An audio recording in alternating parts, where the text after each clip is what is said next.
Okay student, तो next question हमारा ये है कि गिवन पॉइंट्स, ये हमें जो पॉइंट्स गिवन है शॉर्टकट में मैंने ज़रा लिख लिए कि ये हमें पॉइंट्स गिवन है 1,3, 4,2 और -2,6। हमने प्रूव इसको ये करना है कि ये जो है एक राइट ट्रायंगल बनाते हैं। तो राइट ट्रायंगल ऐसी ट्रायंगल होती है जिसका एक एंगल 90 डिग्री का होता है। तो असल में हमें प्रूव करना है राइट ट्रायंगल के लिए, आपने 8 क्लास में पढ़ा था पाइथागोरस थ्योरम प्रूव करना पड़ता है। ठीक है, पाइथागोरस थ्योरम क्या होता है कि अगर आपके पास एक राइट ट्रायंगल है, इसमें ये 90 का एंगल है, तो 90 के एंगल के सामने वाली साइड को बोलते हैं हाइपोटेनियस। तो हाइपोटेनियस का स्क्वायर जो है वो इक्वल होना चाहिए base square plus perpendicular square. ठीक है, तो सबसे पहले हम ये फाइंड करेंगे कि इसमें हाइपोटेनियस कौन सी जो है साइड बन रही होगी। याद रखिएगा, हाइपोटेनियस वो वाली साइड होगी जिसका डिस्टेंस का आंसर सबसे ज्यादा आएगा। ठीक है, मतलब कि जो जिसकी लेंथ सबसे ज्यादा होती है वो आपका हाइपोटेनियस होता है। तो ओके, अब हम फाइंड करते हैं, उसके बाद हम जो है पाइथागोरस थ्योरम लगा के तो फिर इसको राइट ट्रायंगल प्रूव करेंगे। ओके, तो लेट कर लेते हैं कि जो पॉइंट्स हैं इनके नेम ये हैं कि ए जो है 1,3 कह लेते हैं और बी जो है वो 4,2 और जो ये थर्ड पॉइंट था उसको सी का नाम कर लेते हैं और -2,6 जो है ये राइट कर लिया। ओके, अब हमने डिस्टेंस कैलकुलेट करना है जैसे हमने पिछले वाले क्वेश्चन में किया था, ए बी सी और ए सी। तो मैं जरा शॉर्टकट करने लगा हूँ। ए और बी का जो डिस्टेंस है वो ऐसे कैलकुलेट करते हैं ना, x2 माइनस x1 का whole square plus y2 minus y1 का होल स्क्वायर, और उसके ऊपर क्या आता है जी, square root using distance formula. तो x2 आपके पास ये 4 है, 4 माइनस 1 कर देंगे ऐसे, 4 माइनस 1 का होल स्क्वायर प्लस y2 आपके पास 2 है, 2 माइनस 3 का होल स्क्वायर, और सबके ऊपर क्या आ जाएगा, स्क्वायर रूट है। 4 माइनस 1 आपके पास आ जाएगा 3 का स्क्वायर प्लस 2 माइनस 3 आपके पास आ जाएगा -1 का स्क्वायर, इस तरह से स्क्वायर रूट। 3 का स्क्वायर जब टेक करेंगे 9 आंसर आ जाएगा, और -1 का स्क्वायर टेक करेंगे तो 1 आंसर आ जाएगा। तो 9 + 1 आपके पास इसका कितना आंसर आ गया जी, 10 आंसर आ गया। ठीक है, तो ए बी हमने कैलकुलेट किया, वो हमारे पास आ गया 10 आंसर। अब हम क्या कैलकुलेट करते हैं, बी और सी का डिस्टेंस कैलकुलेट करते हैं। कौन सा, बी और सी का डिस्टेंस। तो बी और सी में यही होगा x2 माइनस x1 का whole square plus y2 minus y1 का होल स्क्वायर, और इस सारे के ऊपर क्या आ जाएगा, स्क्वायर रूट जो है। इसको आप इक्वेशन नंबर 1 का नेम भी कर सकते हैं। तो बी और सी का तो इन दोनों पॉइंट्स को आपने डील करना होगा। -2 -4 राइट करेंगे ऐसे, -2 -4 होल स्क्वायर प्लस y2 आपके पास 6 -2 करेंगे हम, 6 - 2 होल स्क्वायर, और होल के ऊपर आ जाएगा ऐसे स्क्वायर रूट जो है। ओके, नेक्स्ट जो है हमने BC कैलकुलेट कर रहे हैं, तो BC हमारे पास आ जाएगा जी -2 -4 is equal to -6 square plus 6 - 2 is equal to 4 का स्क्वायर आ जाएगा, और इसके ऊपर आ जाएगा स्क्वायर रूट। तो -6 का जब स्क्वायर टेक करेंगे तो आपके पास आंसर आ जाएगा 36, और 4 का जब स्क्वायर टेक करेंगे तो आपके पास आंसर आ जाएगा 16। तो इन दोनों को अब जब ऐड करेंगे तो हमारे पास आंसर आ जाएगा स्क्वायर रूट 52 जो है। ठीक है, ये हमने BC कैलकुलेट कर लिया। ओके, इसको हम इक्वेशन नंबर 2 का नेम कर लेते हैं। अब हमने तीसरा जो डिस्टेंस है वो कैलकुलेट करना है, वो क्या है जी, A और C डिस्टेंस कैलकुलेट करना है। ठीक है, AC डिस्टेंस है, तो इसमें मैं फार्मूला नहीं लिखने लगा, आप इधर राइट कर लीजिएगा कि क्या करना होता है, x2 - x1 whole square plus y2 - y1 whole square, और सारे के ऊपर स्क्वायर रूट जो है। तो देखिएगा A और C है तो ऐसे लिखेंगे -2 - 1 का होल स्क्वायर आ जाएगा, और प्लस 6 - 3। ठीक है, 6 - 3, ये x2 y2 है और ये आपके पास y1 है, तो ऐसे लिखेंगे 6 - 3 होल स्क्वायर, और सारे के ऊपर आपके पास आ जाएगा स्क्वायर रूट जो है।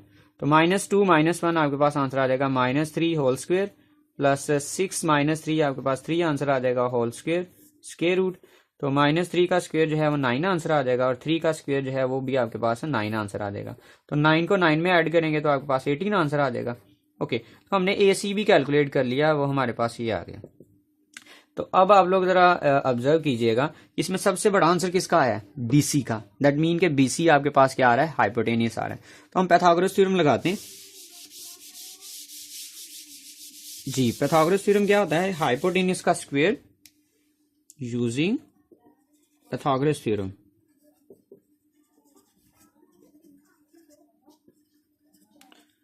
क्या होता है जी, सबसे बड़ी लेंथ जो है कौन सी है, BC। ये प्रूव होना चाहिए कि ये जो BC का स्क्वायर है इक्वल आना चाहिए किसके, AB जो है ये डिस्टेंस जो कैलकुलेट किया है इसके, और इसका स्क्वायर प्लस, और जो AC है इसके स्क्वायर की इक्वल आना चाहिए। अगर तो इक्वल आ जाए तो ये राइट ट्राइंगल होगी, अगर नहीं आता तो इसका मतलब ये ट्राइंगल राइट नहीं होगी। ओके, BC की वैल्यू हमारे पास ये है स्क्वायर रूट 52 और इसके ऊपर होल स्क्वायर राइट कर लेंगे ऐसे, ठीक है। आगे इज इक्वल टू AB का डिस्टेंस हमारे पास है square root 10 whole square and plus AC का आपके पास आंसर है 18 स्क्वायर रूट होल स्क्वायर जो है। तो ये देखें स्क्वायर रूट स्क्वायर से कट जाएंगे सबके, तो ये आपके पास आ गया 52 और ये आपके पास 10 आंसर आ गया और ये 18।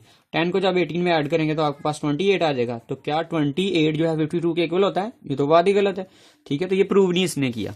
इसका मतलब ये हो गया कि जो गिवन पॉइंट्स थे वो राइट ट्रायंगल जो है वो फॉर्म नहीं करते, ठीक है। तो आप लिखेंगे हैंस प्रूव दैट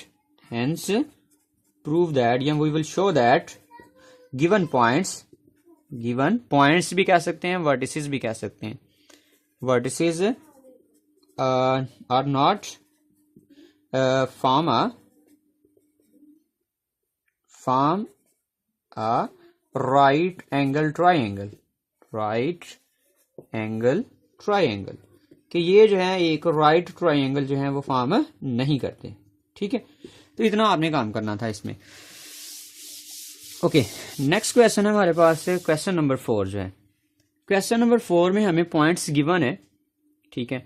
पॉइंट्स जो फर्स्ट वाला पॉइंट है मैं लेट कर लेता हूँ डायरेक्टली कि जो पॉइंट A है उसका नाम कर लेता हूँ 1,1 जो है 1,1 और जो B पॉइंट है वो गिवन है जी -2 -8 और जो तीसरा पॉइंट C है वो गिवन है जी उसकी वैल्यू है 4,10 जो है। ओके, तो हमने ये प्रूव करना है कि क्या ये तीनों पॉइंट्स हैं एक ही लाइन के ऊपर आते हैं या नहीं आते, ठीक है। मतलब ये ऐसे पॉइंट हैं कि नहीं कि जब इनको आप ज्वाइन करें तो क्या ये ज्वाइन होके तो एक ही लाइन के ऊपर आते हैं नहीं। तो इनके लिए भी इनके डिस्टेंस कैलकुलेट करके तो उससे हम कंक्लूजन निकाल सकते हैं। तो क्या करते हैं, इनका डिस्टेंस सबसे पहले कैलकुलेट करते हैं। किस किस का? पहले A और B का डिस्टेंस कैलकुलेट करते हैं। A B का डिस्टेंस जो है ये इक्वल आएगा x2 minus x1 whole square plus y2 minus y1 whole square और सारे के ऊपर आ जाएगा स्क्वायर रूट। देन x2 की वैल्यू आपके पास है -2 और ये जो है ये 1 माइनस हो जाएगा, ठीक है। तो आप लिखेंगे -2, मतलब अगर आपने इसके ऊपर राइट करना होगा तो ये लेड पेंसिल से राइट भी कर लीजिएगा। ये x2 और ये क्या है आपके पास y2, इससे आप जो है मिस्टेक नहीं करेंगे। -2 -1, ठीक है, होल स्क्वायर प्लस y2 आपके पास क्या है -8 और y1 आपके पास 1 है। दिए दरमियान वाला माइनस इधर राइट कर लेंगे और होल का स्क्वायर राइट कर लेंगे और होल के ऊपर स्क्वायर रूट। तो ये जो है -2 -1 is equal to -3 whole square plus -8 -1 is equal to -9 whole square. तो -3 का जब स्क्वायर लेंगे तो आपके पास 9 आंसर आ जाएगा और -9 का जब स्क्वायर लेंगे तो आपके पास 81 आंसर आ जाएगा। तो ये आपके पास बन जाएगा 90 स्क्वायर रूट। तो जब 90 को हमने फैक्टराइज किया था, पिछले वाले क्वेश्चन में भी हमने फैक्टराइज किया था, देखिएगा इसको करेंगे तो 45 आ जाएगा, इसको करेंगे तो ये 15 आ जाएगा, मजीद करेंगे तो ये ऐसे 5 और ये ऐसे 5। हमने पिछले वाले क्वेश्चन में भी किया था, इसलिए मैंने इसको जरा ना जल्दी करके तो आपको बता दी। ओके, तो इसको हम ऐसे राइट करेंगे 3 × 3 × 2 × 5 जो है, ठीक है। तो 3 को 3 से मल्टीप्लाई करें ये बन जाता है 3 स्क्वायर और 2 को 5 से मल्टीप्लाई करें ये बन जाएगा 10 जो है। तो इन दोनों का स्क्वायर रूट जो है वो इंडिविजुअली टेक कर लेंगे और साथ में आ गया स्क्वायर रूट 10, ये कट हो जाएगा, आपके पास आंसर आ जाएगा 3 × स्क्वायर रूट 10 जो है। ओके, तो ये आपके पास इक्वेशन नंबर 1 क्रिएट होगी। मतलब ये आपने जो पहला डिस्टेंस कैलकुलेट किया है इसको आपने इक्वेशन नंबर 1 का नेम कर लिया। ओके, तो अब हम बाकी भी डिस्टेंस कैलकुलेट करते हैं। कौन कौन सा जी? अब हमने कैलकुलेट करना है BC डिस्टेंस कैलकुलेट करना है। कौन सा जी? B और C डिस्टेंस जो है ये कैलकुलेट करना है। तो इसमें भी डिस्टेंस फॉर्मूला लगाएंगे। क्या होता है जी? x2 minus x1 whole square plus y2 minus y1 का होल स्क्वायर और होल के ऊपर आ जाएगा ऐसे स्क्वायर रूट। तो x2 आपके पास, या B और C को देखना है आपने, तो इसमें x1 x2 जो है चेंज हो जाएगी। ये आपके पास x1 आएगा, ये y1 और ये x2 और ये आपके पास y2 BC के बारे में। तो ये आप लिखेंगे 4 और ये माइनस मल्टीप्लाई होकर बन जाएगा प्लस 4 + 2 होल स्क्वायर, दरमियान में प्लस का साइन आ जाएगा, फिर 10 और ये जो माइनस है और ये माइनस मल्टीप्लाई होकर बन जाएगा प्लस जो है 10 + 8 होल स्क्वायर और इसके ऊपर भी क्या आ जाएगा ऐसे square root. Okay, 4 + 6 is equal to आपके पास 4 + 2 आपके पास बन जाएगा 6 का होल स्क्वायर आ जाएगा प्लस 10 और प्लस जो 8 है ये आपके पास बन जाएगा 18 और इसका आ जाएगा होल का स्क्वायर और इस सारे के ऊपर आ गया स्क्वायर रूट जो है। ओके, नेक्स्ट क्या करेंगे हम 6 का हम स्क्वायर टेक करेंगे जी। उसके बाद हम जो 6 का स्क्वायर टेक करेंगे तो हमारे पास आंसर आ जाएगा 36 और 18 का जब स्क्वायर टेक करेंगे तो आपके पास आ जाएगा 324 जो है। अब इन दोनों को आप ऐड करेंगे तो आपके पास आंसर आ जाएगा 360। कैसे? 4 को 6 में ऐड करें तो 10 आता है, 0 1 कैरी, 2 और 3 को ऐड करेंगे तो 5 5 और 1 6 आ जाएगा और ये 3 का 3 आ जाएगा। अब आप देखेंगे कि हम इसको फैक्टराइज कर सकते हैं। देखिएगा 360 को हम मजीद फैक्टराइज करें तो ऐसे लिखते हैं 2 1 ज़ा 2, ये 16 हो जाएगा 8 टाइम और ये 0 टाइम। फिर 2 से करेंगे तो ये 9, 2 9 ज़ा 18 और ये 0 का 0 और ये मतलब 90 टाइम का, जैसे 90 आया था ना वैसा इधर भी आ गया। तो देखिएगा इसको मजीद ऐसे ही करेंगे 245 ऐसे करेंगे, फिर 3 से करेंगे तो ये 15 आ जाएगा, फिर अगेन 3 से करेंगे तो ये 5 आ जाएगा। तो इसकी फैक्टराइजेशन लिख लीजिएगा 2 3 टाइम आ रहा है और 3 जो है वो 2 टाइम और 5 जो है 1 टाइम। तो ऐसे लिखेंगे 2 multiply bye 2 multiply bye 2 multiply by 3 multiply by 3 and multiply bye 5 जो है, ठीक है, मल्टीप्लाई बाय 5 जो है और इसके ऊपर आ गया स्क्वायर रूट।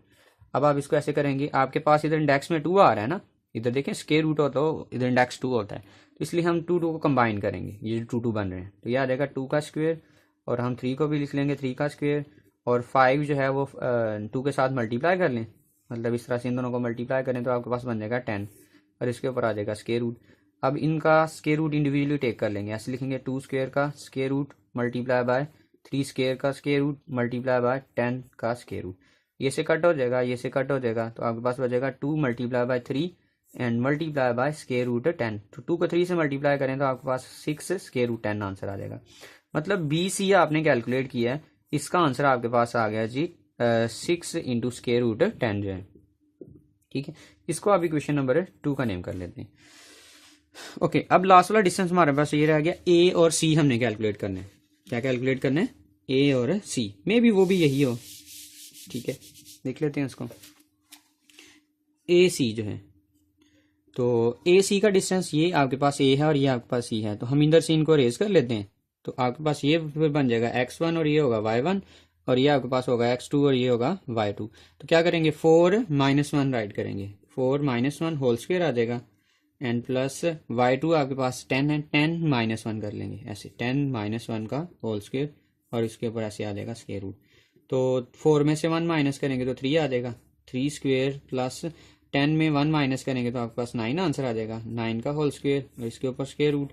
तो 3 का स्क्वायर आपके पास 9 आंसर आ जाएगा और 9 का स्क्वायर जो है वो 81 आंसर आ जाएगा। तो अगर आप ऑब्जर्व करें तो ये भी क्या बन गया 90। तो इसका भी मतलब ये सारा प्रोसेस करने के बाद इसका भी आंसर क्या आएगा, AB का डिस्टेंस तो ये आया था ना, तो AC का भी डिस्टेंस यही आ जाएगा, ठीक है। तो मैं AB को ज़रा इधर करके लिख लेता हूँ कि मुझे, बाकी हमें कैलकुलेशन की अब ज़रूरत नहीं है, हम इसको अरेज कर लेते हैं। हमें सिर्फ ये चीज़ें अब देखनी होगी कि AB जो है ये हमने कैलकुलेट किया था, इसका आंसर आया था ये वाला, ठीक है। उसके बाद हमने ये कैलकुलेट किया था, इसका आंसर ये आया, इसको हमने इक्वेशन नंबर 1 का नेम दिया था। अब हम इसको कैलकुलेट कर रहे हैं, ठीक है। अब हमने इसको ऐसे ही सेम पैटर्न के साथ अब इसको कैलकुलेट करेंगे, 90 को ऐसे लिखेंगे, ये सारा वही काम होगा। तो आपके पास AC जो है वो ये भी डिस्टेंस आ गया। अब करना क्या है हमने कोलिनियर प्रूव करने के लिए, ठीक है, मतलब कि ये तीनों पॉइंट्स जो हैं वो एक ही लाइन में आ रहे हैं। उसके लिए क्या करेंगे, जो सबसे बड़ा आंसर है कौन सा है जी, BC। ये जो BC है ये इक्वल आना चाहिए जो दो छोटे आंसर्स हैं, मतलब जो दो डिस्टेंस जिनकी वैल्यू जो छोटी है उन दोनों का ऐड करके तो ये बड़े वाले के इक्वल आना चाहिए। मतलब BC इक्वल आना चाहिए AB plus AC, AB plus AC, ठीक है, AB प्लस AC के इक्वल अगर आ जाएगा तो इसका मतलब ये होगा कि ये कोलिनियर है, अगर नहीं आता तो ये कोलिनियर नहीं होंगे। तो BC का आंसर क्या आया था 6 स्क्वायर रूट 10 और AB का हमारे पास आंसर आया था 3 स्क्वायर रूट 10 जो है। अब और AC का आंसर हमारे पास है वो भी 3 स्क्वायर रूट 10 है। तो अगर आप ऑब्जर्व करें ये भी 3 स्क्वायर रूट 10 है और ये भी 3 स्क्वायर रूट 10 है, तो ये बन जाएंगे 6 स्क्वायर रूट 10 जो है, और ये भी क्या है 6 स्क्वायर रूट 10 है। तो इसका मतलब ये हो गया कि ये प्रूव हो गया कि जो बड़ी लेंथ थी बाकी दोनों को सम करने से इक्वल आ गई है। तो इसका मतलब ये हो गया कि ये जो तीनों गिवन पॉइंट्स थे ये हमारे पास एक सेम स्ट्रेट लाइन पे लाइज करते हैं। उसके बाद आपने लास्ट पे ये लिख लेना, hence prove that the given point या the vertices A, B and C are lies on same straight line,